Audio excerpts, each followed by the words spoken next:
Hi friends, అందరూ ఎలా ఉన్నారు? నిన్న బన్నీ సన్నీ యాదవ్‌ని అయితే అరెస్ట్ చేయడం అయితే జరిగిందనమాట చెన్నై ఎయిర్‌పోర్ట్‌లో. అసలు ఎందుకని అరెస్ట్ చేశారు అన్నయ్య వాళ్ళు అనేది మాట్లాడుకుందాం.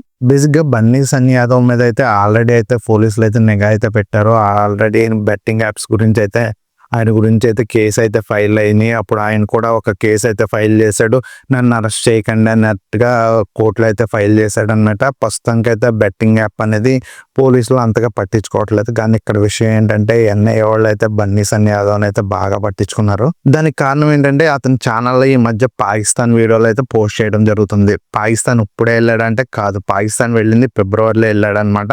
అప్పుడు వీడియోస్ని ఇప్పుడైతే రీచ్ పెరుగుతుంది తనకి అని చెప్పి ఇప్పుడైతే అప్లోడ్ చేయడం జరుగుతుంది. బేసిక్గా బన్నీ సన్నీ యాదవ్కి తెలుసు కదా, ఈ సబ్స్క్రైబర్స్ అన్నవాళ్ళు చాలా ఎక్కువ మంది ఉంటారు. కానీ అది బెట్టింగ్ వల్ల, అతను బెట్టింగ్లోకి లాక్కడం వల్ల పిల్లల్ని నేను సబ్స్క్రైబ్ చేసుకోండి, ఫాలో అవ్వండి, నేను ఎంత అమౌంట్ అయితే ఇస్తానని చెప్పడంతో వాళ్ళందరూ సబ్స్క్రైబ్ చేసుకుని ఫాలో అవడం అయితే జరిగింది. ఆ విధంగా ఫాలోవర్స్ అయితే వచ్చారనమాట.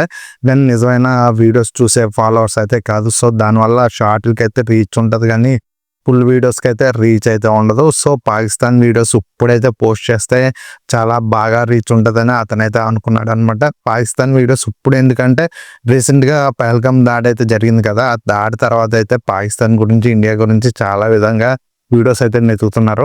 సో ఆ విధంగా ఇప్పుడు క్యాష్ చేసుకుందామని పాకిస్తాన్ వీడియోస్ అయితే ఇప్పుడైతే మనోడు అప్లోడ్ చేశాడనమాట. సో ఆ విధంగానే పాకిస్తాన్ వాళ్ళు వెళ్ళిన వాళ్ళందరినీ ఎన్ఐఏ అనేది ఎంక్వైరీ అయితే చేస్తుంది. సో ఆ విధంగానే మనోడైతే దొరికాడు. బేసిక్గా పాకిస్తాన్ వీడియోస్ షేర్ చేయకపోతే మనోడైతే అంతగా దొరికేవాడు కాదనమాట. తనకు పోయి తనే దవ్వుకున్నట్టుగా పాకిస్తాన్ వీడియోస్ ఎప్పుడైతే పోస్ట్ చేశారో ఎన్ఐఏనిగా అయితే వాళ్ళ మీద అయితే పెట్టింది. బేసిక్గా ఎన్ఐఏనిగా పాకిస్తాన్ కానీ ఇలా టూరిస్టులు ఇలాంటి వెళ్ళే వాళ్ళందరినీ అయితే నిఘా అయితే పెడుతున్నారు అనమాట. రీసెంట్గా యూట్యూబర్ మల్హోత్రా కూడా అలాగే చేసింది. అది అంతా మంచిగానే అనుకున్నారు. యూట్యూబర్ అయిపోయి చాలా మంచి కంటెంట్ ఇస్తుంది, చాలా బాగుంటుంది అనుకున్నారు. కానీ తర్వాత తెలిసింది తన గూఢచారి పాకిస్తాన్కి వర్క్ చేస్తుంది, మన దేశంలో సీక్రెట్స్ అన్ని బయట పెడుతుందని. సో ఎన్ఐఏ వాళ్ళు అదుపులో అయితే ఉన్నారు. దాన్ని అయితే ఎన్ని విధాలుగా చేయాలో అన్ని విధాలుగా చేసి గుట్టు అయితే బయటకి అయితే లాగుతారనమాట. ఇప్పుడప్పుడు వచ్చేలా లేదు మల్హోత్రా. సో బన్నీ సన్నీ యాదవ్ గురించి వచ్చేటప్పటికైతే అంటే బేసిక్గా పాకిస్తాన్ కానీ లేదా ఇతర శత్రు దేశాలు కానీ ఉన్న దేశాల దగ్గరికి వెళ్ళిన వాళ్ళ గురించి అయితే ఎన్ఐఏ అయితే నిఘా అయితే ఉంచుతుంది అనమాట. ఆ విధంగానే ఎన్ఐఏ బన్నీ సన్నీ యాదవ్ని కూడా నిఘా అయితే ఉంచింది. ఎప్పుడైతే చెన్నై ఎయిర్పోర్ట్కి వస్తున్నాడని తెలిసిందో అప్పుడైతే ఎన్ఐఏ అయితే అతన్ని అయితే అరెస్ట్ చేయడం అయితే జరిగింది. సో ఇప్పుడు బన్నీ సన్నీ యాదవ్ని ఏం చేస్తారు? బేసిక్గా బన్నీ సన్నీ యాదవ్ ఫిబ్రవరిలో పాకిస్తాన్ వెళ్ళాడు. తన దగ్గర చాలా ఫుటేజ్ ఉంటుంది. ఇప్పుడు అప్లోడ్ చేసిన 2 వీడియోస్ కాకుండా ఇంకా చాలా ఫుటేజ్ అయితే ఉంటుంది. ఆ ఫుటేజ్ ఏంటనేది మొత్తం వాచ్ చేస్తారు. చాలా ఎక్కువ ఫుటేజ్ ఉంటుంది కాబట్టి టైం అయితే పడుతుంది. అంతేకాదు ఇప్పుడు ఇక్కడ ఇంకేం లింకులు ఉన్నాయి. జ్యోతి మల్హోత్రా కూడా పాకిస్తాన్ వెళ్ళింది. తర్వాత అక్కడ ఉన్న వాళ్ళతో పరిచయాలు ఏర్పడడం, ఇక్కడ గూఢాచారం చేయడం ఇలాంటివి అయితే చేసింది. సో బన్నీ సన్నీ యాదవ్ కూడా అలాంటివి ఏమైనా ఉన్నాయా, అలాంటి కనెక్షన్స్ ఏమైనా ఉన్నాయా అనేది ఎంక్వైరీ చేస్తారు. సో 3 రోజులు పట్టచ్చు, 10 రోజులు పట్టచ్చు, 15 రోజులు పట్టచ్చు. మొత్తానికి అయితే తన దగ్గర నుంచి ఏ ఇన్ఫర్మేషన్ ఉందో ఆ ఇన్ఫర్మేషన్ మొత్తం కలెక్ట్ చేసి అప్పుడే బన్నీ సన్నీ యాదవ్ని వదులుతారు. ఈ బన్నీ సన్నీ యాదవ్ ఇంట్రాగేషన్ ఏమన్నా చేస్తున్నాడు గూఢచారి అని తెలిస్తే మాత్రం నొక్కేస్తారు. అది మాత్రం పక్కా. సో ఏమీ లేదనుకుంటే తన ఫుటేజ్లో ఇవన్నీ చూసి బన్నీ సన్నీ యాదవ్ అయితే వదిలేటది జరుగుతుంది. వాళ్ళ పేరెంట్స్కి అయితే అరెస్ట్ చేస్తున్నట్టుగా అయితే చెప్పలేదంట. ఇక్కడ విషయం ఏంటంటే ఎన్ఐ ఉన్నదే ఎందుకన్నమాట. కానీ ఏమంటుంటే ఎన్ఐ అయితే దేశంలో చూస్తుంది, అయితే బయట దేశాల్లో చూస్తుంది.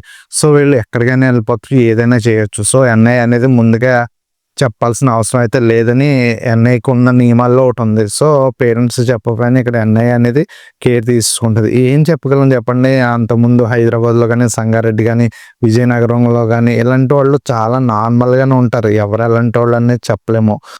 సో విజయనగరంలో బాంబ్ బ్లాస్ట్కి ట్రై చేశారు. సో ఎవరు ఎలాంటి వాళ్ళు అనేది చెప్పలేము. సో ఆ విధంగానే ఇప్పుడైతే నిఘా పెట్టి బన్నీ సన్నీ యాదవ్ అయితే అరెస్ట్ చేయడం అయితే జరిగిందన్నమాట. తన తప్పేమీ లేదనుకుంటే ఎన్ఐ అయితే మామూలుగా వదిలేస్తుంది. లేదు అనుకుంటే ఏమైనా తేడా చేసినా, కిరికిరి చేసినా బన్నీ సన్నీ యాదవ్ ఇంకా జైల్లో ఉండడమే.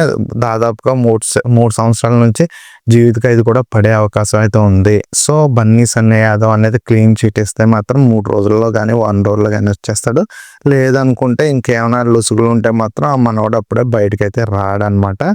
సో ఇక్కడ విషయం ఏంటంటే పాకిస్తాన్ ఎప్పుడు వెళ్దాం అనుకున్నా, ఎవరు వెళ్దాం అనుకున్నా, ఎప్పుడైనా ఎవరు వెళ్ళినా పాస్పోర్ట్‌లో గానీ, అంతకుముందు రెగ్యులర్‌గా పాకిస్తాన్ వెళ్తున్నా గానీ, ఇండియా అనేది నిఘా ఉంచుతుంది ఖచ్చితంగా. అది మన దేశమే కాదు, ఏ దేశమైనా మన ఆళ్ళ శత్రు దేశాలు వెళ్తున్నారు గానీ అని తెలిస్తే ఖచ్చితంగా వాళ్ళ మీద నిఘా ఉంచుతుంది. సో, ఖచ్చితంగా చూసుకోండి. మీరు గనక మన దేశానికి కాకుండా వేరే దేశానికి సపోర్ట్ చేస్తే మీరు ఈ దేశంలో ఉండక్కర్లేదు. ఆ దేశం వెళ్ళిపోండి ఖచ్చితంగా. ఇక్కడ మన దేశం గురించి, మన దేశం అంటే ఇష్టం ఉన్నవాళ్ళు మాత్రమే ఇక్కడ ఉండండి. ఓకేనా?